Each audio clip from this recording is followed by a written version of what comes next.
C. Kasus pelanggaran hak asasi manusia. 1. Penyebab pelanggaran hak asasi manusia. Dalam kehidupan sehari-hari, kalian tentunya sering mendengar dan melihat peristiwa-peristiwa seperti pembunuhan, perampokan yang disertai pembunuhan, penyiksaan, dan sebagainya. Selain itu, mungkin saja kalian pernah melihat seorang pembantu rumah tangga yang dicaci maki oleh majikannya karena melakukan sebuah kesalahan, seorang siswa yang dihardik oleh teman-temannya, dan sebagainya.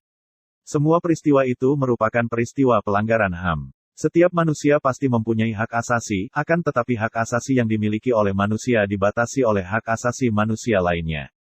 Dengan demikian, tidak ada seorang pun yang diperbolehkan untuk melanggar hak asasi orang lain. Akan tetapi, dalam kenyataannya manusia suka lupa diri, bahwa di sekitarnya terdapat manusia yang mempunyai kedudukan yang sama dengan dirinya. Namun dengan ketamakannya, manusia sering melabrak hak asasi sesamanya dengan alasan yang tidak jelas. Pelanggaran HAM disebabkan oleh faktor-faktor berikut. A. Faktor internal, yaitu dorongan untuk melakukan pelanggaran HAM yang berasal dari diri pelaku pelanggar HAM, di antaranya sebagai berikut. 1. Sikap egois atau terlalu mementingkan diri sendiri. Sikap ini akan menyebabkan seseorang untuk selalu menuntut haknya, sementara kewajibannya sering diabaikan. Seseorang yang mempunyai sikap seperti ini akan menghalalkan segala cara agar supaya haknya dapat terpenuhi, meskipun caranya tersebut dapat melanggar hak orang lain.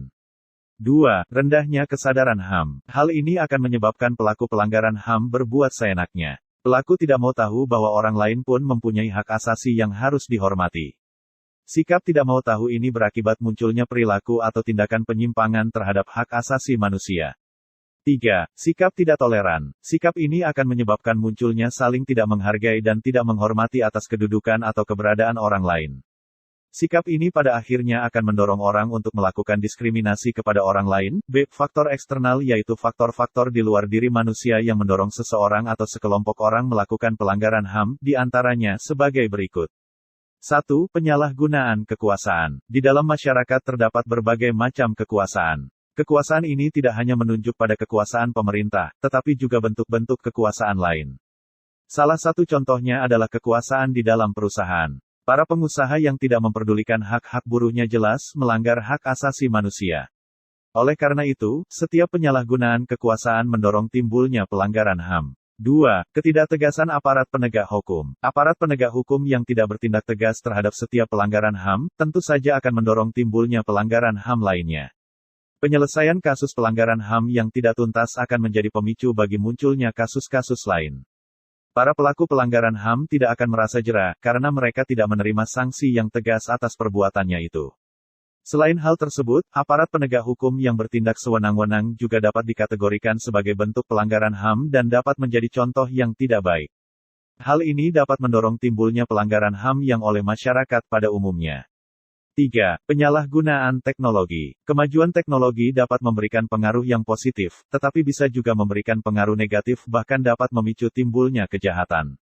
Kalian tentunya pernah mendengar terjadinya kasus penculikan yang berawal dari pertemanan dalam jejaring sosial. Kasus tersebut menjadi bukti apabila pemanfaatan kemajuan teknologi tidak sesuai aturan, tentu hal ini akan menjadi penyebab timbulnya pelanggaran HAM. Selain itu, kemajuan teknologi dalam bidang produksi ternyata dapat menimbulkan dampak negatif, misalnya munculnya pencemaran lingkungan yang bisa mengakibatkan terganggunya kesehatan manusia. 4. Kesenjangan sosial dan ekonomi yang tinggi. Kesenjangan menggambarkan terjadinya ketidakseimbangan yang mencolok di dalam kehidupan masyarakat. Pemicunya adalah perbedaan tingkat kekayaan atau jabatan yang dimiliki. Apabila hal tersebut dibiarkan akan menimbulkan terjadinya pelanggaran HAM, misalnya perbudakan, pelecehan, perampokan bahkan pembunuhan. 2. Kasus pelanggaran hak asasi manusia di Indonesia. Di Indonesia, meskipun pemerintah telah mengeluarkan peraturan perundang-undangan mengenai HAM namun pelanggaran HAM tetap selalu ada, baik yang dilakukan oleh pemerintah maupun oleh masyarakat sendiri. Pelanggaran-pelanggaran tersebut merupakan cerminan telah terjadi kelalaian atas pelaksanaan kewajiban asasi manusia. Padahal, sudah sangat jelas bahwa setiap hak asasi itu disertai dengan kewajiban asasi yaitu kewajiban untuk menghormati hak asasi orang lain dan kewajiban untuk patuh pada peraturan perundang-undangan yang berlaku. Berikut ini beberapa contoh kasus pelanggaran HAM yang pernah terjadi di Indonesia. 1. Kerusuhan Tanjung Priok tanggal 12 September tahun 1984. Dalam kasus ini 24 orang tewas, 36 orang luka berat, dan 19 orang luka ringan. Keputusan Majelis Hakim terhadap kasus ini menetapkan 14 terdakwa seluruhnya dinyatakan bebas. 2. Penyerbuan kantor Partai Demokrasi Indonesia tanggal 27 Juli tahun 1996. Dalam kasus ini 5 orang tewas, 149 orang luka-luka, dan 23 orang hilang. Keputusan Majelis Hakim terhadap kasus ini menetapkan 4 terdakwa dinyatakan bebas dan 1 orang terdakwa divonis 2 bulan 10 hari. 3. Penembakan mahasiswa Universitas Trisakti pada tanggal 12 Mei tahun 1998.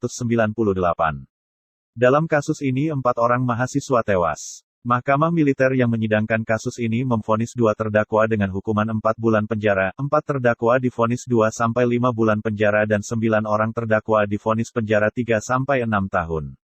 4. Tragedi Semanggi pada tanggal 13 November tahun 1998. Dalam kasus ini 6 orang mahasiswa tewas. Kemudian terjadi lagi tragedi Semanggi II pada tanggal 24 September tahun 1999 yang mengakibatkan seorang mahasiswa tewas.